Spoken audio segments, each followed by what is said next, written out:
మనం ఇంగ్లీష్ ఫ్లూయెంట్‌గా మాట్లాడకుండా చేసేటటువంటి అంశాలు ఏంటి? ఒకటేంటంటే ఫిల్లర్ వర్డ్స్. అంటే మనం ఇంగ్లీష్ మాట్లాడేటప్పుడు మనకు తెలియకుండానే కొన్ని ఊత పదాలు మాట్లాడుతూ ఉంటాము. లైక్, యాక్చువల్లీ, బేసికల్లీ, హ్మ్, యాహ్, అండ్ ఇలాంటివి మనం మాట్లాడుతూ ఉంటాము. ఇది కూడా ఇంగ్లీష్‌లో ఫ్లూయెన్సీగా మాట్లాడకుండా ఉండటానికి ఒక కారణం అవుతుంది. రెండవదేంటంటే గ్రామర్ ఎర్రర్స్. మనం ఇంగ్లీషు వ్యాకరణంలో కొన్ని తప్పులు చేస్తూ ఉంటాము. దీనివల్ల కూడా ఇంగ్లీషు ఫ్లూయెన్సీ అనేది సరిగ్గా రాదు. మూడవది ప్రొనౌన్సియేషన్.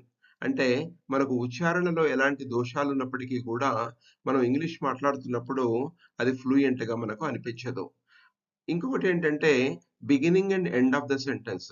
చాలా సార్లు మనం ఏం చేస్తామంటే సెంటెన్స్‌ను బిగిన్ చేయటం గాని, ఎండ్ చేయటం గాని అంటే మొదలెట్టటం గాని, దాన్ని పూర్తి చేయటం గాని సరిగ్గా చేస్తూ ఉండటం.